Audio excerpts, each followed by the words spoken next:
Well, welcome everybody to Synced Live. I'm Paul Jameson. How many of y'all are on TikTok? All right.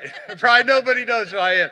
But I also host the Green Industry Podcast. There we go. We got somebody on TikTok here.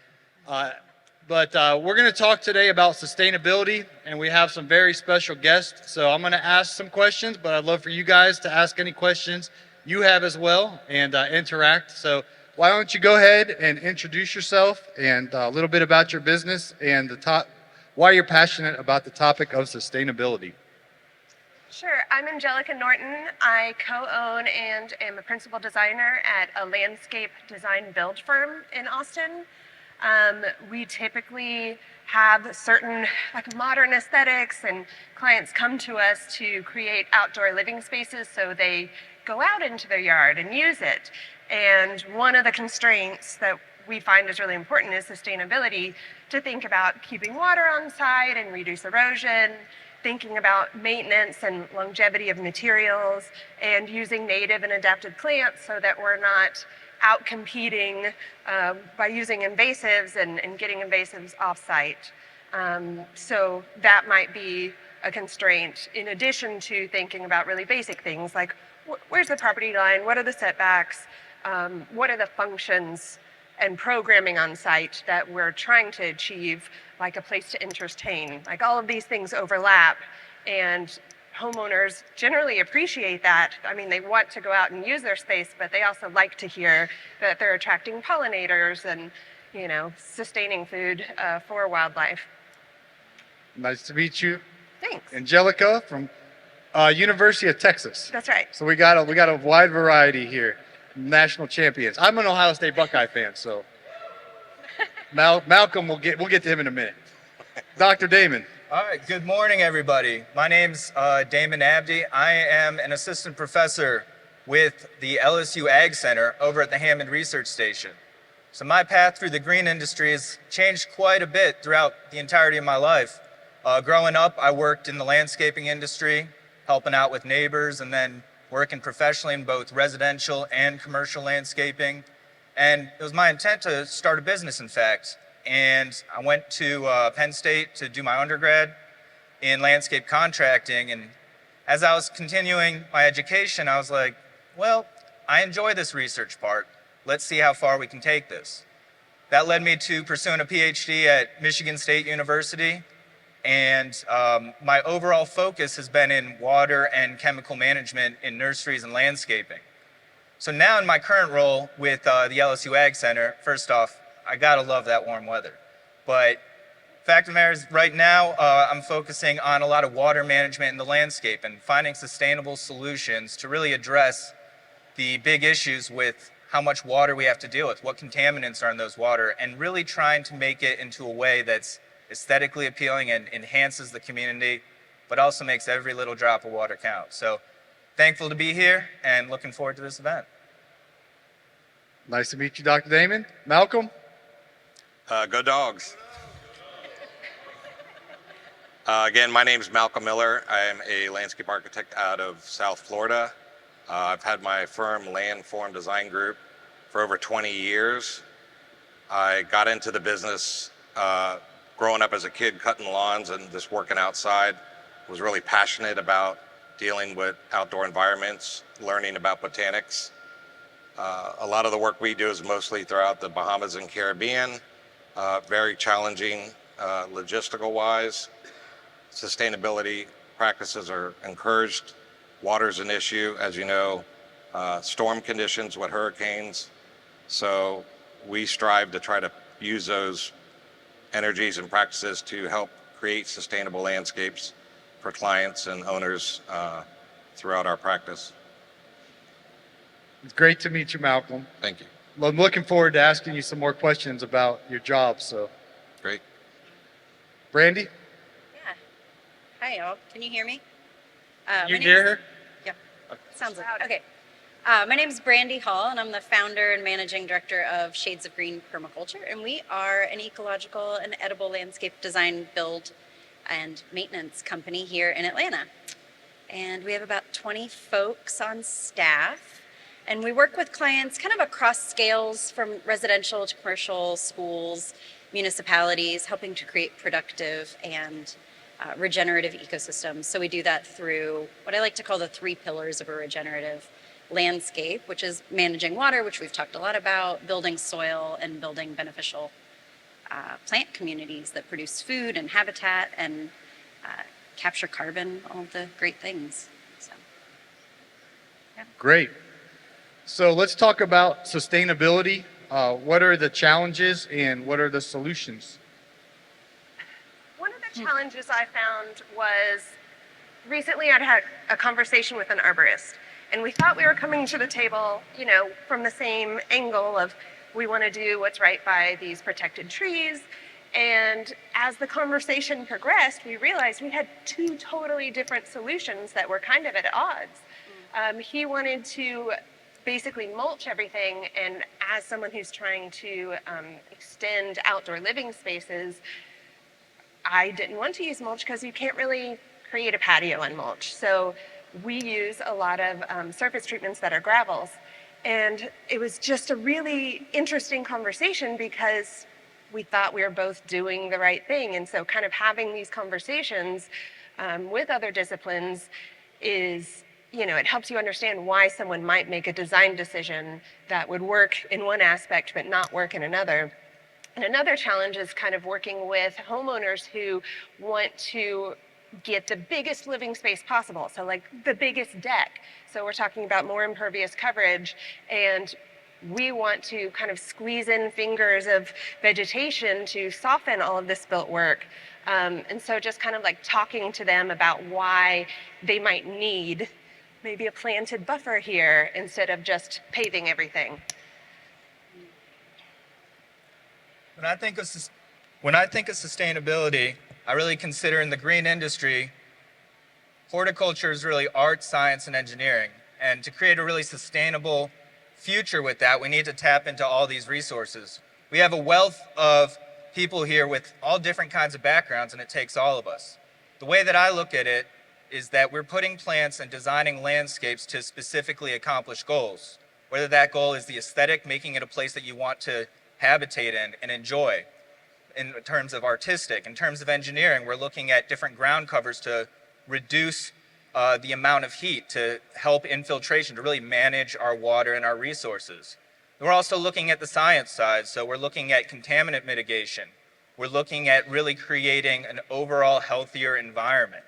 And it's going to take all of us with it. And that's what's really great about events like this, is we get to meet of minds. We get to exchange ideas and really deliver these collaborations. And to really create this future landscape, it takes all of these individual elements, and bringing them together for the future is how I see sustainability. Malcolm? When I think about challenges of dealing with sustainability, the industry's come a long way with developing products that have turned more to the aesthetics and functionality of trying to create that environmentally sensitive design and landscape work. Years ago, when we were trying to incorporate hardscapes for permeability, there wasn't that much material out there that would be aesthetic to the client. So we would have to learn about these environmentally sensitive materials and try to sell that to the client, because the client, all they want is it's got to look the best, it's got to be on budget, and it's got to last. So over the years, we've really enjoyed seeing the industry come up to the next level in creating those materials and products that we can utilize more and have to rely less on man-made materials that may not be, environmentally functional. Brandy? Yeah, the first thought I had, I think a really big barrier is education, both for the clients, homeowners, cities. Like where we've really encountered, I think a lot of the biggest challenges is helping kind of reframe what beauty is when you're looking at a healthy landscape, rather than kind of the standard aesthetic of few foundation plants and a vast lawn. So really helping people understand the implications of their decisions. And what I've found a lot in working with clients when we're doing that is they might come to us with a certain idea or a certain aesthetic, but then when we get the opportunity to say, oh, we're taking your water and we're sinking it in and we're gonna have a rain garden, and then it's keeping it from going to the stormwater system, and that's keeping flash floods from happening as frequently. Then, like with that little bit of education piece, I think it opens up a whole world of opportunity. And one of the places we've really been thinking about that in the last, I'd say like 24 months or so, is around the materials that we're using. So we've moved almost entirely on our hardscape side to repurposed materials, which has been a logistical challenge for sure. But we've partnered with a local concrete recycling plant where we'll take like large chunks, and we've been building retaining walls out of those, and they're beautiful. But it takes a few clients to say, yeah, we'll make that decision. We'll go for it. And then I think other people, it sort of spreads like wildfire in some ways because other people see it and they say, oh, that's actually really cool. So there's an educational component that I think is a real challenge. Well, I want to hear about some of the projects that you guys worked on. I want to start with you, Malcolm, because you were telling me crazy stories about jobs you do in the Bahamas and throughout the Caribbean and Florida. So and you guys have probably seen him on the cover of the Sync magazine, that beautiful work from the Bahamas.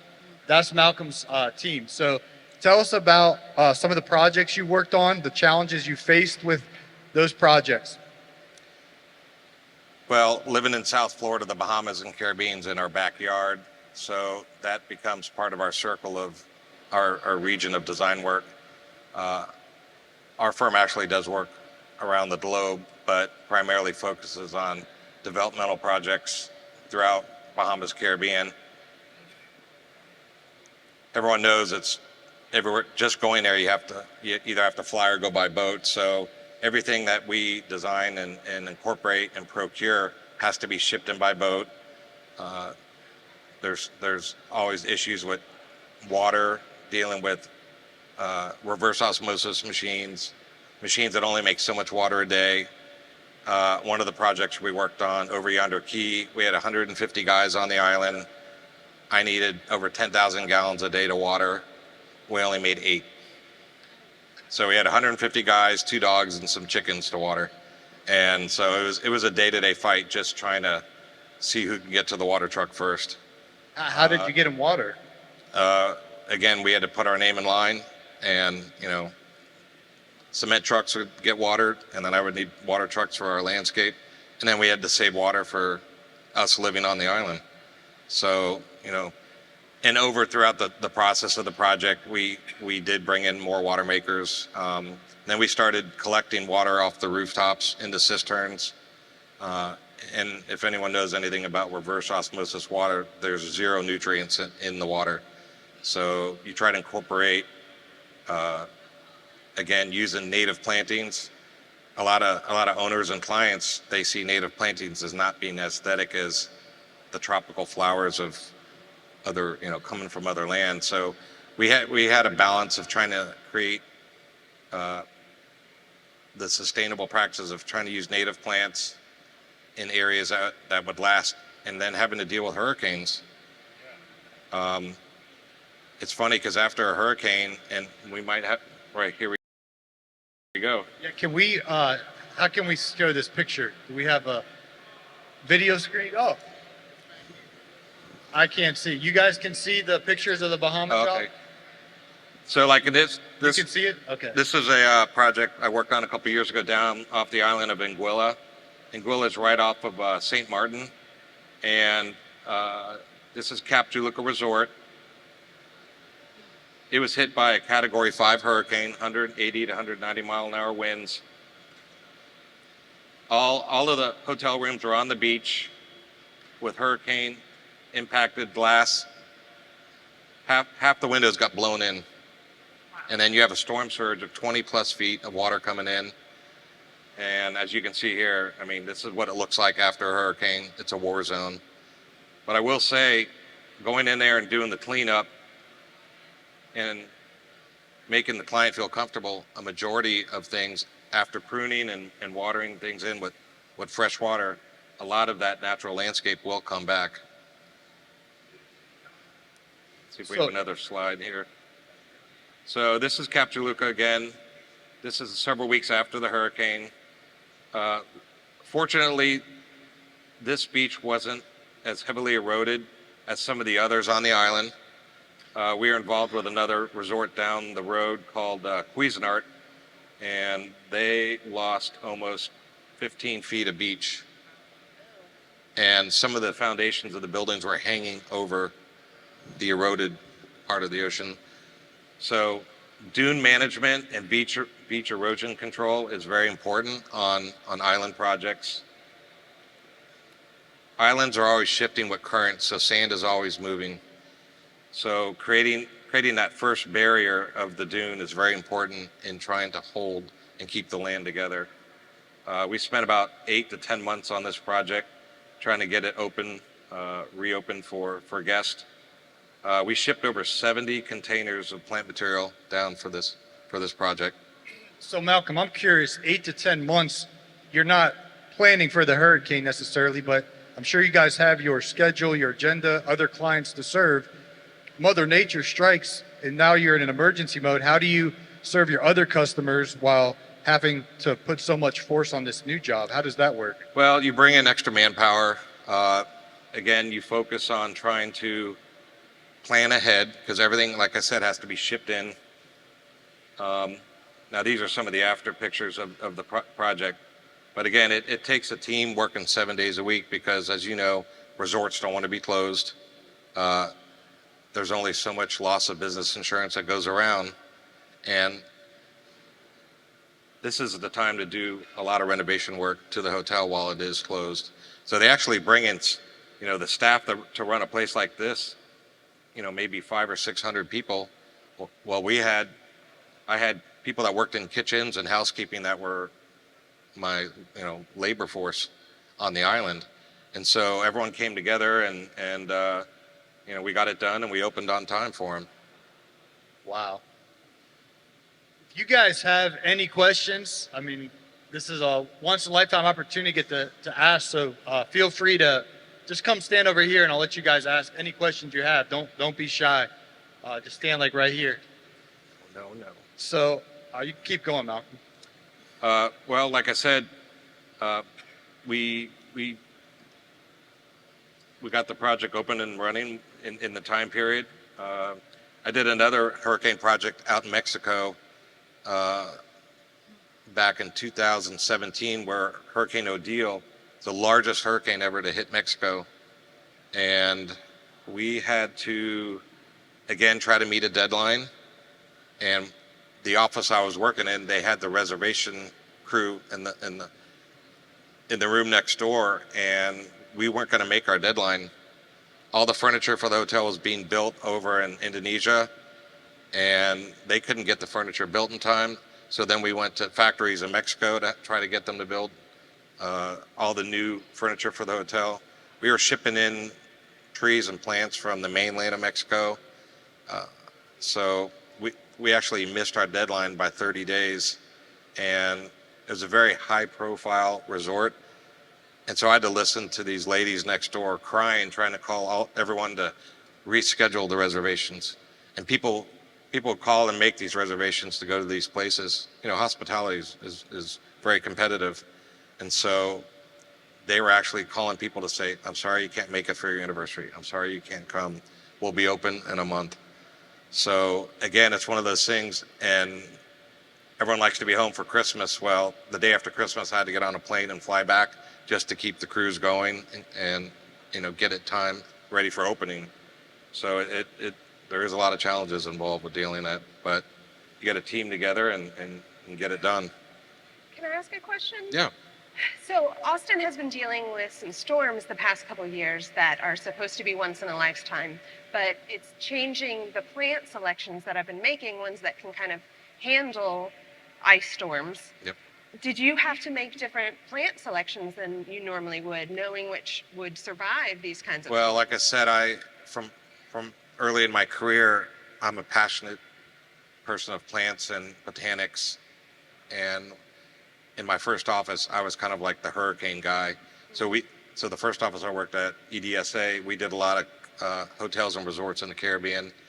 God, I spent a year working down at Palmas del Mar in Puerto Rico, and having to work with insurance adjusters, creating a insurance report for that. I think I got 88% of what I was asking for as far as the dollar value of what was damaged. That was back when a lot of property owners insured the landscape. There was $28 million of damage at Palmas del Mar of landscape. That's a big number to come back and replace if you weren't insured. Since those hurricanes in the late 90s, insurance premiums tripled. A lot of resort owners decided to drop the insurance and just set aside money every year in efforts of in case we need this. But over time, you learn what works and what doesn't with plants, like you were mentioning, and just studying, what trees can handle the high winds, the salt influx, and things like that. So you take all these aspects, like I said about the dune restoration. You use your dune and erosion control plantings for that. Your belt one trees and palms that will handle the wind and in the influx of storm surge. So over time, you have your list of hurricane. I would say hurricane-proof plants, but you just have that palette of understanding, what would work and what would be the least amount of effort to bring back in the event of them getting damaged in a storm. Yeah. So when I got on site on that project in Mexico, it was a one and only Palmilla. There was, I think, 1,200 coconut trees that the local contractors had tagged to be removed. And when I got on site, I said, we don't have to cut any of these trees down. They didn't have any fronds on them like the picture showed before. So I had some experience with dealing with restoring these trees and basically saved the client about $3 million. I basically told him, I said, I think these local guys just want to sell you $3 million worth of trees. And I think we lost less than 10 over the course of incorporating and bringing those trees back to foliage. And within 8 months, they had a full head on them, and you couldn't tell that they were damaged from the storm. So that made the client, pretty happy about that, for sure. That's great. Well, I look forward to hearing about more of your stories. Maybe that are not necessarily challenges, but just marquee properties that you built. You have quite the resume. So we'll get to more with Malcolm. Thank you. Again, you guys are shy. Question, we can ask them. So, Brandy, what's been your biggest challenge in your business Biggest challenge in the business? or on a job? On a job. Guess it depends on the job. With two that came to mind that I want to talk about were, we worked with Monday Night Garage, which is part of Monday Night Brewing Company, which has now breweries all through the Southeast. But we were hired to put in a public orchard that's part of their sour beer production. That was a really kind of an interesting project, challenging in and of itself because they had a very limited budget by the time the build out of the brewery happened. So as we've all experienced, landscape is the thing that gets squeezed because it's the last in line generally. But with that project, what was really interesting and challenging was it is a post-industrial, it's on the Beltline here in Atlanta, if you're familiar. And it was a post-industrial, like old loading dock, and just really take a picture of like the worst soil you can imagine and then pave it and then put more of that bad soil on and then add some gravel and then pave it again. And that's what we were dealing with. And what was really interesting about it is because of the limited budget and because their goal was to grow fruits that primarily fruit in the cold months, because the way the sour beer production works, it's really interesting. So they renovated the front of the building to have these louvered vents, and it pulls the air from the public orchard when there's ambient yeast that lives on the fruit skin. And those add different flavor profiles when you're making sour beers. And so they have these vents on the front of the building that when the air is cool enough and the fruits are fruiting, it pulls the air in to this thing they call the crunk ship, which is just a giant copper pan that's filled with like a sugar water that's really shallow. And then that propagates the wild yeast, and then they use that yeast to inoculate their beers and win awards all over the place. So what was really cool about it is one of the first trees, when we were putting in the fruit trees, we put in some Asian pears that fruit in the late fall. And everything was good. The trees were all very healthy. We're putting them in. And then the next day I came back and the pear had completely lost its leaves. It turned black overnight and lost its leaves. And then 2 weeks later, it flowered. This was in like November, which was wild, just from like the really poor quality of the soil. And the like circling back to the challenge, because of the limited budget, instead of doing hundreds of thousands of plugs as an orchard meadow understory, so we were really working to help repair the soil. We decided to do it from seed, which if you've ever tried to establish a meadow from seed, it's quite a challenge, especially in really crappy soils. So what we did is we kind of laid the seed and then put in some annual cover crops. And the challenge with it was really just going back to the aesthetic and knowing that they wanted to build the soil from seed. They wanted to do the meadow from seed. Getting it established, and then in the next July, I think it was, so we installed in the fall, and then the next July, the seed is finally starting to flourish, the meadow is finally starting to come in. A lot of perennial meadow mixes have some annuals mixed in with them so that they can kind of pave the way for the other perennials to germinate, and it's kind of a long game germinating a meadow from seed. And then everything was finally starting to flourish and we were having some blooms and the soil was like becoming hospitable enough to germinate some other things. And then they came in, one person who wasn't really aware of what was going on just brought in the weed whacker and mowed everything down in mid-July. And so everything just sort of like wilted and died back again. So I think the challenge there on larger projects specifically is getting all of the stakeholders kind of enrolled in what the vision is. That was, I think, a really big kind of key. And also maybe mixing in the next meadow that we did from seed, we allocated some for plugs just so there would be like a jump start. And you can do a little bit more organization with swaths. So, yeah. Great. Angelica, you mentioned the ice storm in Austin. Has that been, I know that's a recent challenge. Is there another challenge you want to share how you've conquered? Well, I think starting out, since we're a design build firm, when I got out of grad school, I went to a firm where it was just kind of designing and then not really seeing how the installation went and how it evolved. But once we started a design build firm, there's this iterative process of seeing what works and what doesn't work and what you put a lot of effort in to see if it's a big bang, and it wasn't. Our build team will say, like, please don't make us do that again. I would like to build this easier. And I think that is the same with plants and kind of keeping relationships with clients where I check in on them. And even though we don't do maintenance, I kind of hold the client's hand and kind of introduce them to an appropriate maintenance company that I think understands our vision. And so part of the challenge is kind of absorbing that, what doesn't work and being open to knowing it needs to change, and communicating with homeowners to say, like, hey, let me know, I want to hear what we need to do better, and then kind of having this relationship with the maintenance company to kind of give them these grand visions of what might be beautiful, but then what functions, and if it doesn't function, why? And so I think it's this long, iterative, communicative process that isn't just, me being a surrogate and saying, take care of my baby, good luck. Just having relationships that go on and on is helpful. Dr. Damon, you got any challenges you've overcome? I certainly do. I see myself as a liaison between the research side and the industry side. Currently, I'm doing the research now, but I'd like to go back to my roots as an industry member. And that's why I try to design my program, my research and extension, to be valuable information that's most importantly actionable. It's stuff that people with the boots on the ground can go out there and install and change their communities and the way that our landscapes are considered.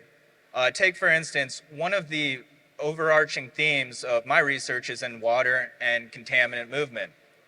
So some of the projects I've done have been investigating a range of different materials that runoff water can pass through, and then it takes out these contaminants. And we've engineered blends that remove pesticides, fertilizers, and other kinds of contaminants, and use these as something for a basis for a rain garden, right? We're all quite familiar with rain gardens, but it's taken these existing technologies and really taken it to the next level. Now, one of the systems that I work with are called bioreactors. I'm certain very few of you have ever heard of these terms, and as complicated as it may sound, it's quite simple in reality. You've got material, carbon material, such as even wood chips. Bacteria are just thriving on it. Now you keep supplying them with all these contaminants that we see. We see agrochemicals coming from our farms and landscapes, seeing heavy metals, hydrocarbons coming off our urban landscapes, and how it's going to remove these contaminants. One of the challenges that I face with that is really communicating that to the general public and explaining how these systems are, what they do, and how they work. And then when I walk around anywhere, I mean, just this morning, I'll walk downtown, I'll walk in parking lots, and I see a blank canvas in a lot of cases as a landscaper. So I always think about what would go appropriately in this site and really maximize the space. And one of the challenges is we've got things that are tried and true. We all know turf.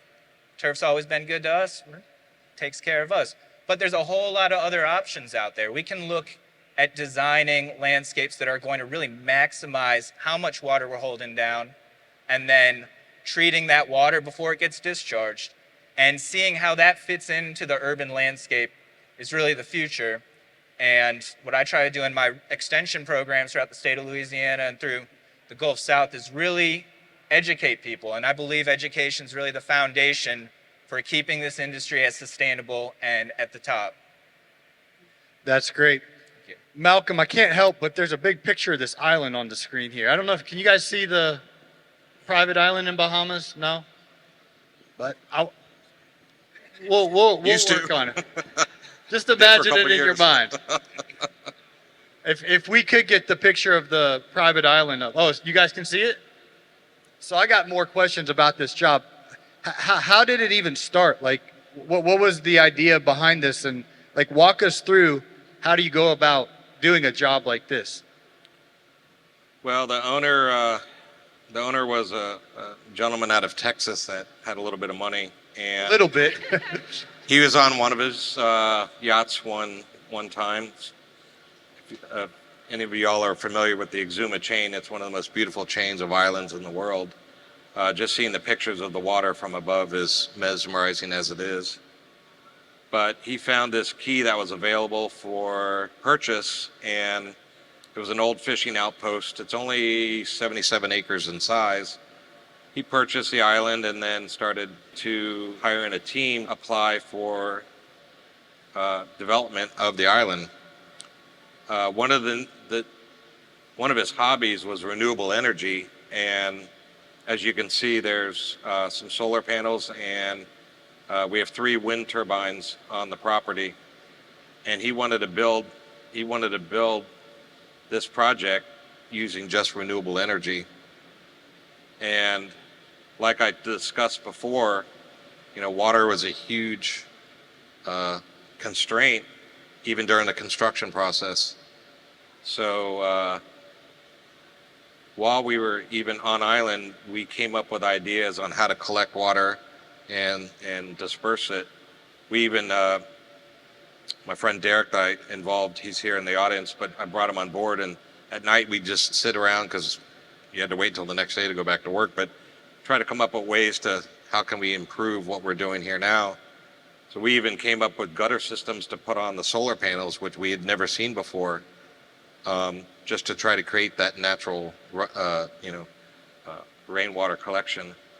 But the first order of business was to get the environmental impact assessment report, and then figure out how to approach it through construction and all that. I don't think it's shown in this picture, but we came back and put a 9-hole par 3 golf course on the property using recycled synthetic turf grass instead of using real turf, because we didn't want to incorporate, everyone knows it's hard to build a environmentally friendly golf course. Today's time it can be done, but an environment like this would take a lot of additives and pesticides, and again, a lot of water to keep things like golf courses looking good. So, but Yeah, even today, I mean, a project like this, the maintenance involved is just unbelievable. Um, it never ends. So it's one of those things where you have to even plan for uh, budgets to handle, the maintenance of a property like this. How many months or years, obviously, did this take from start to finish? The It probably took dealing with governments abroad. Just getting permitting can be more than 12 to 24 months involved. Um, we got brought in when the marina was being built, and there was nothing on the island other than one or two old homes. Um, Derek and I were involved on the project over 24 months. And then, like I said, uh, even after post-construction, opening the doors for the client, we would still come on board and handle training staff and management to maintain the property. So it took a lot of trips and a lot of time away from home. And but again, projects like this don't come around for many. And we put our heart and soul into it. And we're still very passionate about it today. Clients happy? I assume so. He still goes. What all is? It's hard for me to see with the glare and stuff. What all is on the island? So there's 4 villas. There's a hilltop villa, which is that large white structure above. We incorporated a 110,000 gallon pool that surrounds the residence, and then the owner built 3 more villas for his kids. And in the center is more of the staff and back of house area. The marina can hold probably a dozen boats and large yachts. And then just left of that little marina building is a plane ramp. So when you visit the island, you come in by seaplane, you land right off the edge of the beach, and then they come in and bring you up to the ramp and drop you off. It has a few very nice beaches. We did a beach pavilion with another pool, volleyball court, tennis courts, and golf.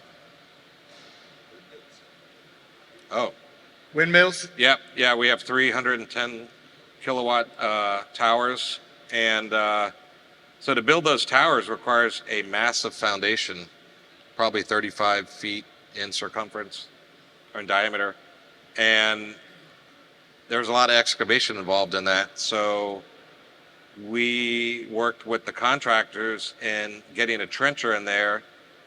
The whole island is limestone, and we were thinking, well, we can use this limestone for other building material. So we had a trencher go in and outline the foundation area, and we actually dug out 5-foot cube blocks, and we went and turned and used those blocks as retaining walls for the golf holes. We cut the blocks to build natural steps and whatnot. I think I might even have a photo of it. All right, so those are the solar panels and the wind towers. But here's some examples. You can see in the top photo all those blocky looking chunks of limestone. Well, we brought those in again to create retaining walls. We cut slabs to build steps. A lot of native plant material we use for the island. Oh, that's it. Okay. But again, we try to incorporate using a lot of the natural material that we had on the island.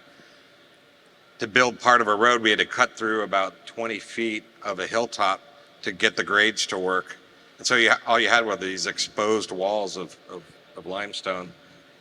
Well, we had a lot of rock all throughout the island, so I asked the contractors to start bringing rock and build piles, and we actually faced those escarpments of limestone with natural rock.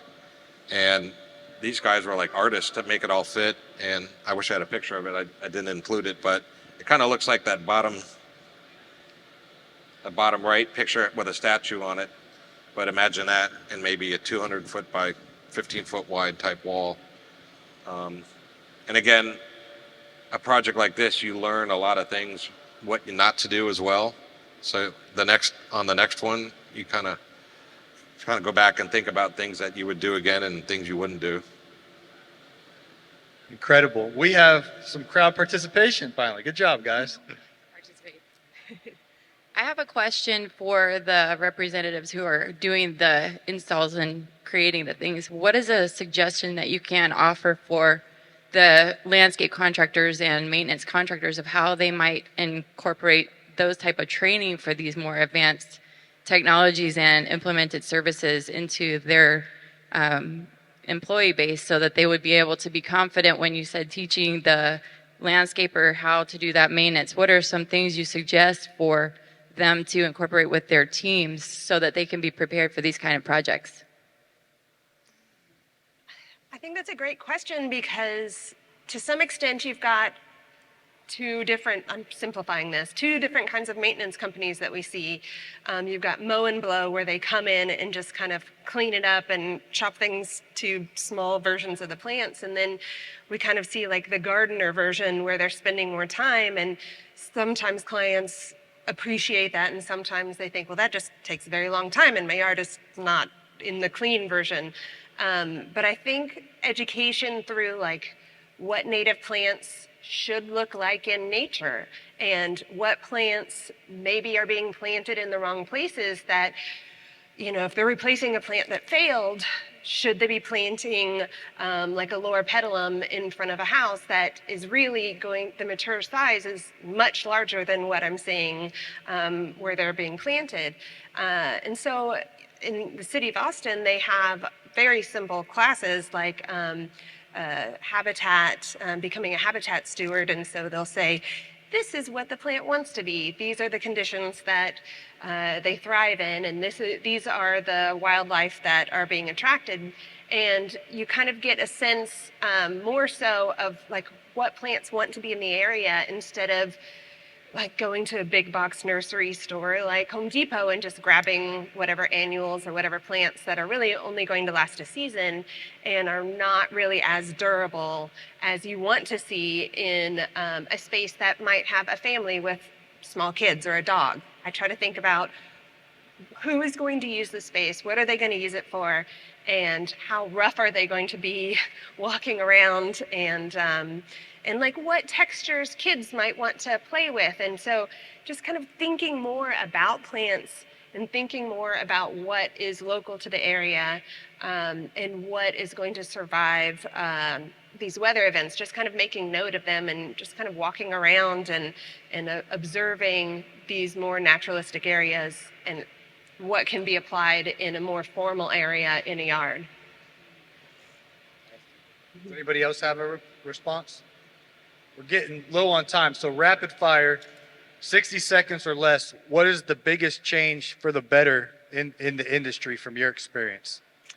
I think it's communication. Homeowners want to be more sustainable, at least in Austin they do. They love those buzzwords and they love to know that they're doing something. If they're going to be spending money on their yard, what can they do that will mean they aren't continually spending money on it?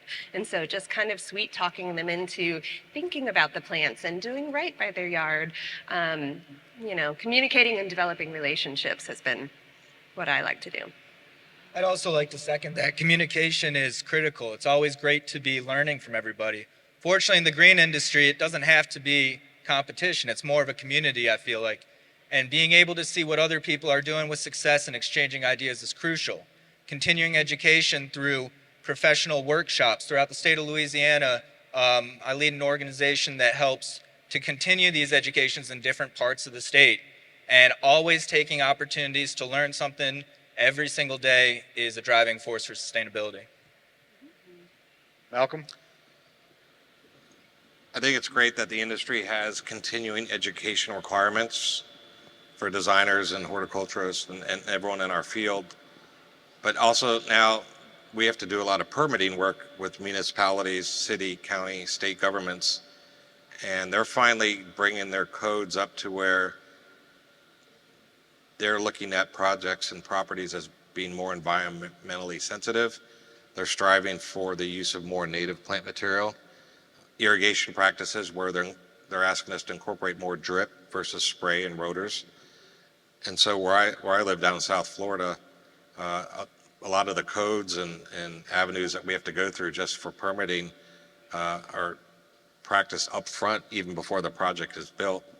So, and in the past, it was always a challenge trying to work with the client and let them, they'd be asking, why are we required to do all this? Well, to get your permit, the city requires this, just as you would building, your building and your surface parking and all that. So it's nice to see even municipalities stepping it up, county governments, and looking to be more environmental than just having a land of concrete and asphalt. So yeah, that's been nice to see the changes over the years. Brandy? Yeah, I think the industry is doing well just responding to the changing demands.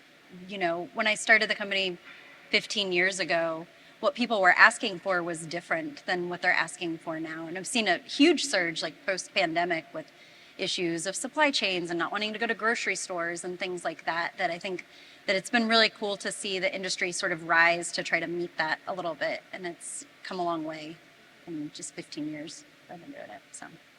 Well, thank you guys for your time. And if you want more with each of these panelists, we're going to interview them on our podcast over here. So we got the LCR Media Podcast with Naylor Taliaferro from Midlothian, Virginia.